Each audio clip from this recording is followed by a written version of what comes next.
Terima kasih Tuan Yang Pertua, terima kasih Yang Berhormat Menteri Sumber Manusia. Saya lihat rasional yang diterangkan oleh Kesuma dalam slide tentang kenapa perlu buat pindaan ini. Antara hujahnya ialah perubahan teknologi dan kemunculan new collar jobs.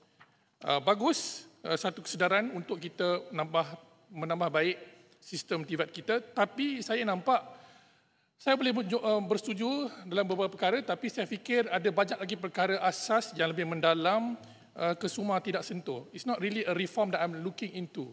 Baik, Yang Berhormat Menteri, saya suka menarik perhatian Kesuma dan rakan-rakan semua, Tuan Yang Pertua, kepada bagaimana Jepun merangka strategi TVET mereka. Kita lihat Jepun lepas Perang Dunia Kedua boleh bangkit dengan hebat bukan kerana mereka makan benda lain, makan nasi juga. Tapi sebenarnya Jepun mempunyai satu cultural operating system, ya, iaitu sistem operasi budaya yang meletakkan sektor pembuatan dan TVET dalam satu dimensi yang berbeza dengan kita. Kalau Jepun ni, dia buat benda-benda apa sekalipun. Kalau tanya Ipoh Timur, dia chef dulu kan. Masak kek, buat pizza, buat kereta, buat kamera, dia tiru daripada Barat. Tapi bila mereka berjaya meniru, mereka perfect the art of making the products dengan izin, seolah mencapai platonic form dengan izin. Jadi kita boleh lihat hari ini, pasukan Jepun menang pelbagai pertandingan, buat kek, buat pastry, buat pizza, buat cheese, kamera, kereta dan sebagainya. Jadi kenapa sistem TVET di Jepun boleh pergi ke arah itu? Dan kenapa kita tidak mampu? Saya katakan tadi kerana Jepun ada cultural operating system. Kalau telefon kita ada iOS, Jepun ada apa yang disebut sebagai monozukuri dalam TVET. Ini yang tak ada saya nampak di Malaysia. Yang saya fikir saya cadangkan kepada Menteri, kena dig deeper, seek the soul of our TVET ni. Sebab apa? Dalam kita nak merangka reform untuk sektor pembuatan dan TVET, kena ada falsafah, kena ada roh. Kita boleh buat pindaan undang-undang, akta dan sebagainya, tapi kalau roh itu tidak diserap masuk, saya fikir reform yang kita nak capai itu tidak akan ke mana. Yang Berhormat Menteri, saya bagi contoh. Istilah monozukuri ini, walaupun secara harfiahnya diterjemah sebagai pembuatan, tapi sebenarnya ada nuances dalam kanji monozukuri ini, ataupun dalam istilah teknikal ini, iaitu dia menggabungkan kemahiran teknikal, jiwa pertukangan dan rasa tanggungjawab dan maruah terhadap hasil kerja. Yang ni yang Tun Mahathir nak buat dalam Dasar Pandang ke Timur. Tapi kita tidak berjaya sepenuhnya lagi kerana immersion itu belum sampai. Sebab kita hantar pelajar kita 5 tahun balik jadi engineer dan itu saja. Adalah kaizen sikit sana, tapi the real immersion tidak capai kerana kita kena duduk lebih lama di Jepun untuk serap budaya monozukuri ini. Jadi, monozukuri ini tidak boleh dipandang tunggal. Dia kena digabungkan dengan hitozukuri, iaitu proses membina manusia. Jadi saya lihat di sini, Kesuma nak percepatkan pengeluaran pekerja mahir. Ya, okey, saya boleh faham untuk employment, for the sake of employment. Tapi jangan kita lupa, pada masa yang sama nak lahirkan pakar-pakar TVET ataupun yang berkemahiran, kita kena bentuk manusia. That will take some time. Ya? Dan falsafah ini pun bukan asing. Dalam Islam pun banyak konsep itqan pun sama sebenarnya dengan monozukuri. Cuma kita orang Islam tidak begitu menghayati falsafah ini dan kita sebenarnya boleh sangat menyerupai dan mengikuti apa yang Jepun buat dalam TVET kalau kita betul-betul menghayatilah.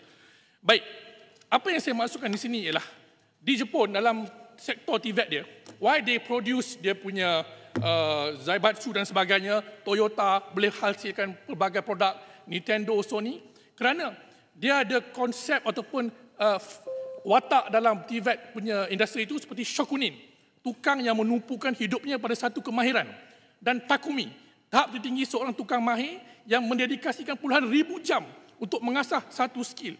Macam di Osaka, ada seorang pekerja muda yang perlu habiskan 10 tahun untuk belajar cara membentuk croissant sebelum dibenarkan menyentuh adunan sebenar untuk dibakar. Jadi tahap apprenticeship ini jarang kita lihat di Malaysia. sebab kita nak cari kerja cepat kan. Sama juga dengan Takumi. Di kilang Lexus, dia boleh lihat, detect kecacatan mikroskopik tanpa sensor digital. Itu ambil masa 30 tahun, I mean, really long time untuk kita mahir. Bukan saya kata kita nak melambatkan employability, tidak. Cuma poin yang saya nak bawa di sini ialah kita tidak boleh terlampau obses untuk mengeluarkan produk instant TVET ya, dalam kita membuat pindaan ini. Jadi, saya punya cadangan kepada Kesuma. Kalau boleh, Kesuma teliti balik Jepun punya overarching framework. Dia ada satu akta dipanggil Basic Act on the Promotion of Core Manufacturing Technology.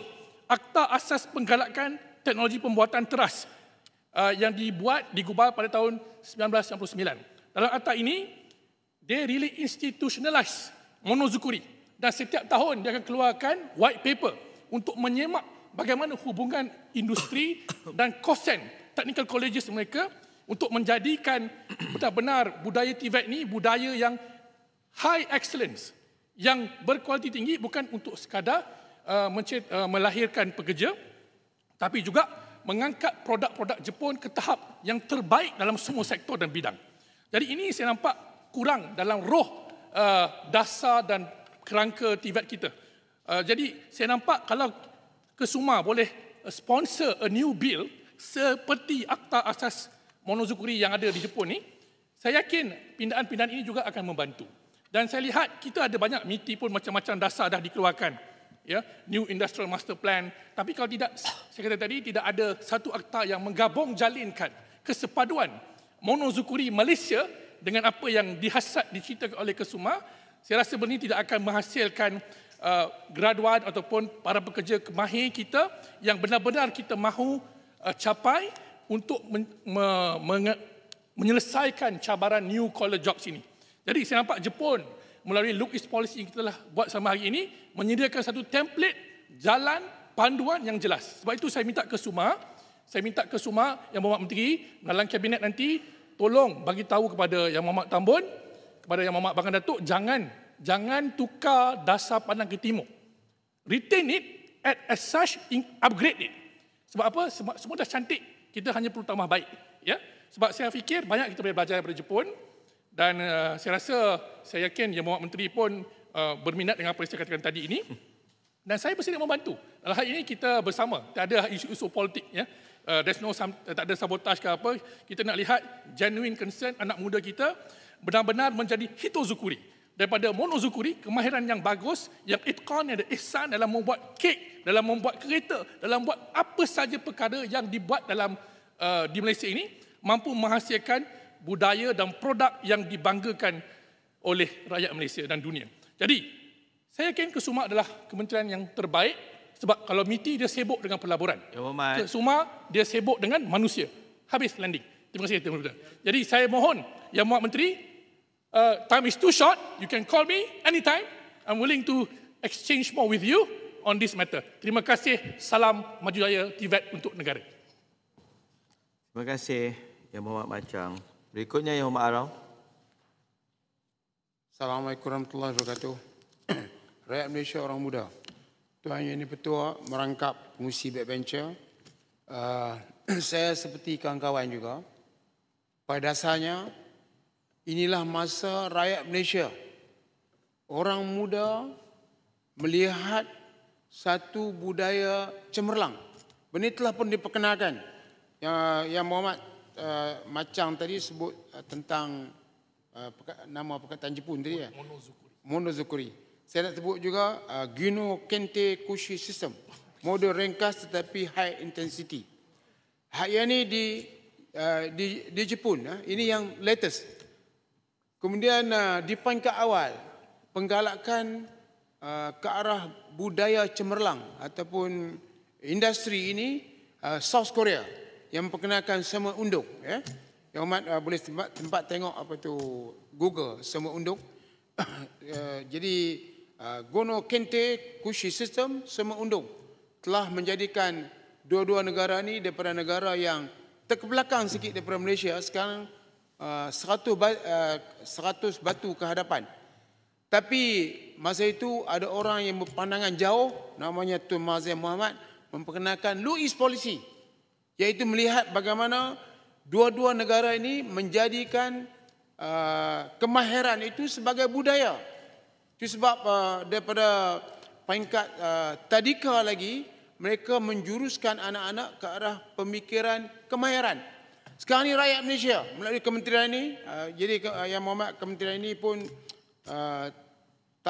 tak terlibat dengan benda-benda yang menyusahkan seperti ART.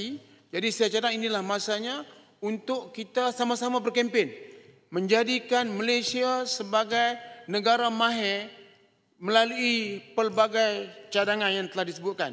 Saya dimaklumkan bahawa di bawah NOS saja ada lebih daripada 1,800 kursus, tak termasuk non-NOS.